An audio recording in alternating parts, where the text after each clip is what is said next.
I believe Michael has been arbitrarily, unjustly detained. He and Michael Spavor have ended up in this situation because of no fault of their own. They are pawns in a bigger geopolitical drama. They are paying an incredible price. I can't even begin to explain how incredibly painful and prolonged this has been. 560 days of that kind of confinement.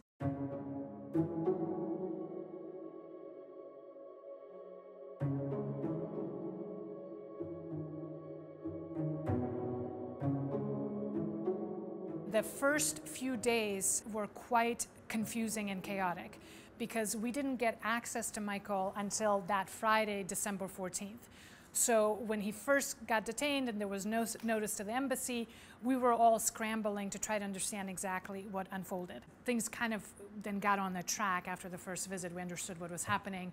People very quickly started making connections between December 1 detention of Meng Wanzhou and that, in part because sort of the story started coming out that there had been warnings and that our ambassador had been called in and there were warnings, right? So people pretty quickly started making connections, but those first few days were quite chaotic.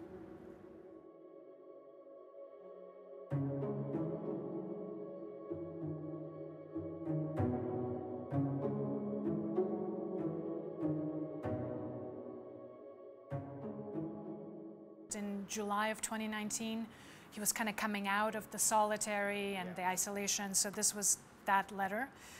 And it says, if there's one faint silver lining to this hell, it is this. Trauma carved caverns of psychological pain through my mind. As I strive to heal and recover, I find myself filling those gulfs with a love for you and for life that is vast, deep, and more profound and comforting than what I've ever experienced before. So as I sit here, tinnitus ringing in the silence, as I walk in circles, pollutions clogging my nose, come sit with me and walk with me in spirit. Help me feel less isolated. Let me share the love I have for you. That letter read very much like he sort of felt like, okay, the worst is behind me. Now I just need to collect myself, become stronger again. The summer of 2019 was a lot of, I need to almost rebuild my mental strength and resilience because the trauma of those first 6 months, I think, were profound on him based on that first letter. And then gradually, I think he was regaining some of that. And it really helped when Ambassador Barton went to visit him for the consular visit. And those 30 minutes with Ambassador Barton, I think, had a profound difference on Michael's mental state.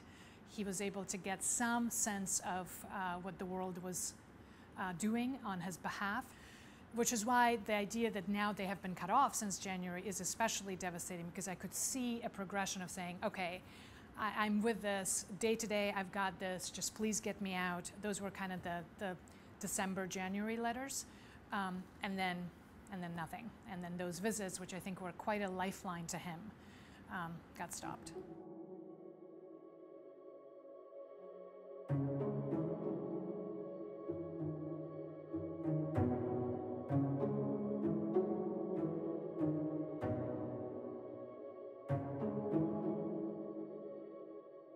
He gets to write letters on one day a month, right? So it's not like he has pen and paper in his cell. And I wonder how much of it is, he tries to sound resolute and resilient to make sure we don't worry more than we already worry, and how much of it is really his state. And a lot of them, especially the last few before the cutoff in January, sounded very resolute, very resilient, very much like I am repeating prayers, I'm repeating songs, I am staying positive. And that gives me and the rest of us a lot of strength. But I still worry. I worry what that looks like in a course of a month, right? Like what that isolation and confinement feels like. I don't think he's necessarily religious, but he has definitely called on a lot of his own inner strength, a lot of philosophy, a lot of particularly Stoicism. He's referring a lot to like kind of monastic practices of just sort of doing things in a certain way. Because his days can be so similar, is what he would say. Every day is kind of the same. You're in a cell 10 by 10 feet. In one of his letters, he said he can't see 10 feet, more than 10 feet in each direction. To create some kind of a structure, he follows a very regimented schedule, or at least that's what his letters suggest, that he kind of tries to do things at the exact same time every day. He measures how many steps a day he takes in his cell, so he tries to get between 7,000 and 10,000 steps by just walking in a circle in his cell. There are a lot of rules and regulations in the detention center, meaning like they have to all wake up at a certain time, they all have to go to be on their bunks at a certain time. Every morning they have to roll up their mattress, and the cup and the plate that each inmate is assigned to.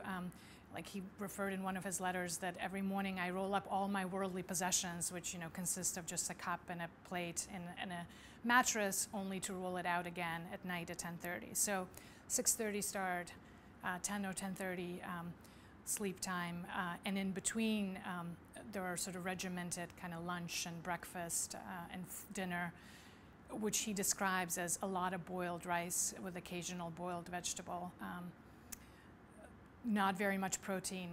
Again, this is based on information in January. I have no idea what the situation is now. In one of his letters, he said that he has not seen a tree or been outside that entire time. And I think that letter was around October of last year, but I don't think that has changed. Then he has time to read. He calls this his enforced sabbatical in some ways, and he's attempting to read as many books as he can. In the first several months, he didn't have access to them, so we spent a lot of time advocating for him to have access to books, because I knew for Michael that was going to be critical, like given the man that he is, how much he loves to read, how much he needed that kind of stimulation in the absence of anything else, in the absence of going outside, in the absence of conversations with us, any kind of other connection. I knew that if he at least had books, that would help.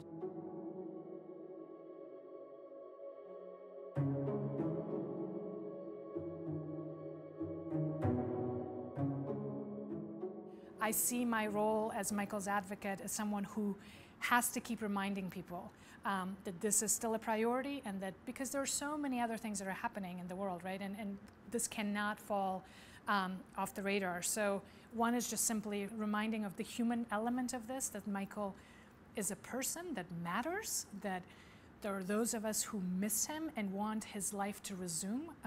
Just kind of bringing back the humanity of this, that everything can be complex, the geopolitics can be complex, but I also see that it's important to remember that Michael is a human being, is an innocent Canadian caught in a much bigger game, and it is unnecessary. His detention is unnecessary, and it has to come to an end. So the Canadian government keeps saying they're doing everything they can. Do you believe that to be the case? I want to believe that. And yet it has been 560 days, and he's still in that situation. So at a systemic level, something isn't moving.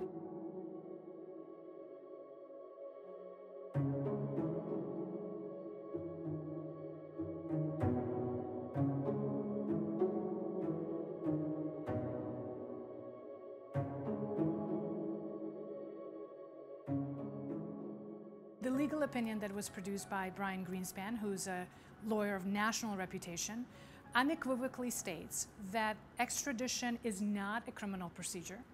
This is not a situation where if the political Minister of Justice, were to exercise his authority under the Act, that in any way that would jeopardize rule of law or independence of the judiciary. And the opinion speaks for itself. I'm not a lawyer. This is why I went and consulted with a lawyer. The government can. The authority is there, and that is in accordance with the rule of law. We can stop this extradition process if we decide that that is in the national interests of Canada, and that would serve the interests of Canadian citizens, will save the lives of Canadian citizens. The question then becomes, should we do that? Should we exercise that political judgment, and what would be involved in doing that? That is a conversation that I'm inviting the government to have.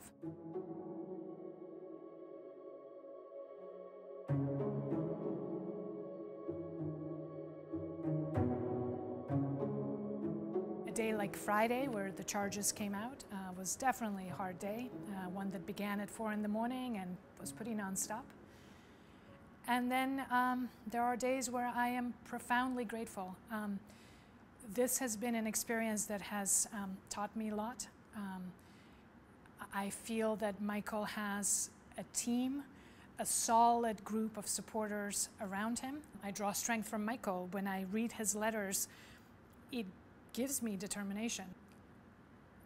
I will not stop. Michael will be free. It is a promise I have made to him. It is a promise that I keep making to him in every letter.